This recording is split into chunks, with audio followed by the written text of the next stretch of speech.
very good evening to all of you. How are all of you doing? It's been a month since I spoke to all of you. Now, they have of late there have been a lot of people who have been asking me with regards to winding up, or closing their company because of the situation. All right, regards to the pandemic and the lockdown that has affected them a lot. Now, so that's why today, what I will do is I will come out with I'll explain there are two ways to close a company. All right, in Malaysia, especially with regards to a private limited company or a Sendirian Berhad. Now, so in Malaysia, when you want to close a company, normally we would consider two ways. It is either winding up or striking off, of the company. So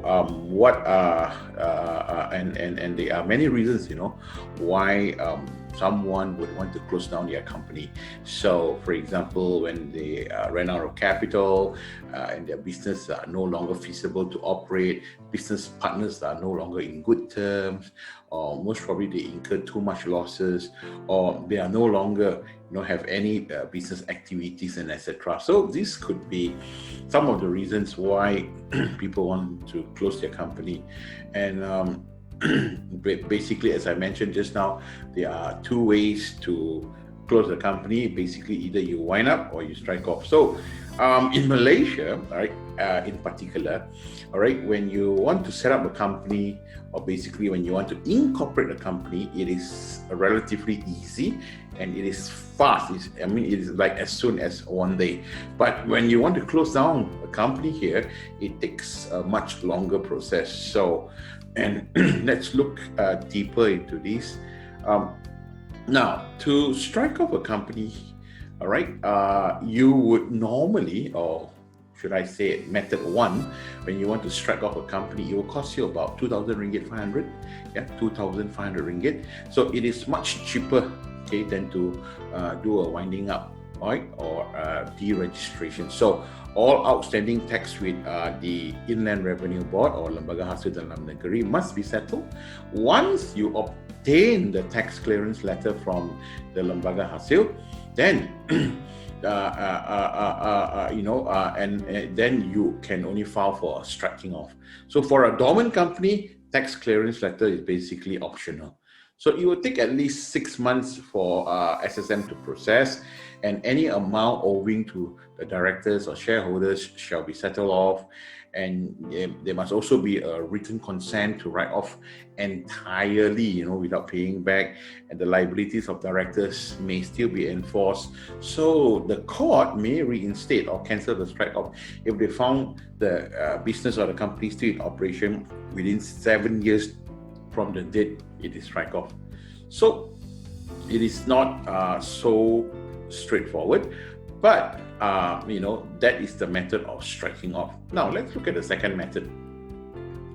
The second one, basically, if you look at in terms of winding up a company, is method two. All right, it would roughly cost you about ringgit 10,000 to 20,000. So it is expensive. So winding up is actually a liquidation process. So all outstanding tax with Lembaga Hasil once again must be settled. You need to obtain a tax clearance letter from LHDN or the Inland Revenue Board before you can apply for winding up, and it will probably take up to 12 months for the SSM to process, right? And so once again, the period is subjective and it may take longer time. So these are the two methods. So now, what are the types of winding up that you have in the market? Now, first of all, you have the members voluntary winding up, where the company is solvent and you are able to pay off all your debts. It's just that, probably there's one member who does not want to be in the business, and so this can be done. All right, so basically this will be initiated by directors or shareholders. The second one is actually creditors voluntary winding up, meaning to say the company is insolvent and is unable to pay all of its debts. All right, so and this could also be initiated. I mean, this is also initiated by the company directors and shareholders. And the last one is what we call compulsory winding up, meaning to say this is by court order, or the initiation is normally by the creditors. So these are the types of winding up that you have in Malaysia in general. So some of the common questions that people ask. Now, do I still need to pay for company secretary? Now, yes, company secretary, it is still required until the company is officially struck off or wind up. So you can also, but you can save up to about 70% on the company secretary's fees, all right? And while waiting 60 to 70%, depending on your co-sec, but in general, that's the rate while waiting for the Inland Revenue Board or LHDN to provide you the necessary documents, and also for the Suruhanjaya Malaysia, your SSM, to process. All right, so that answers these questions. And the second question is quite common. I have decided to stop my business now, so can I strike it off immediately? Now, it is not so simple as I've mentioned from the start.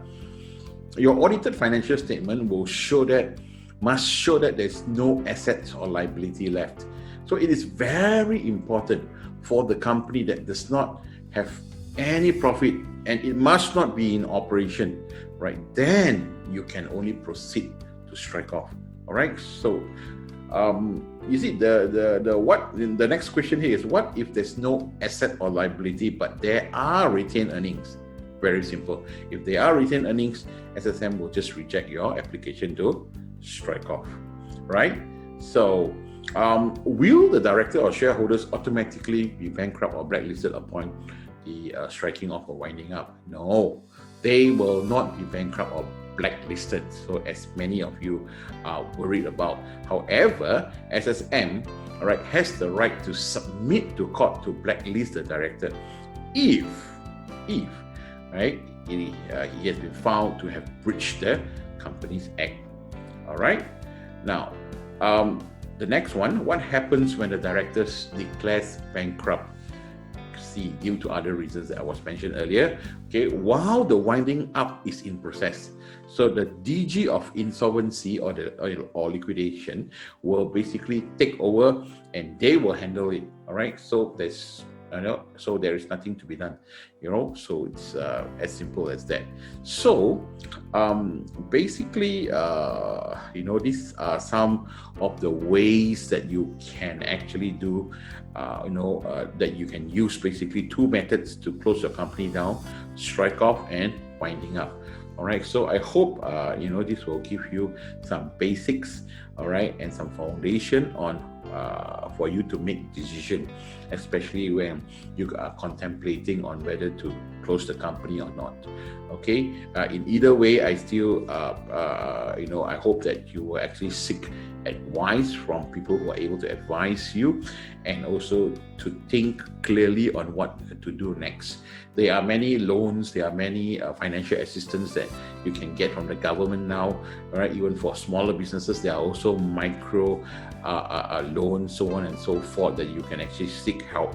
So that's what I'm trying to advise. So hopefully this will be of some good help and good assistance to you. And once again, stay safe, stay healthy, and stay blessed. Bye-bye.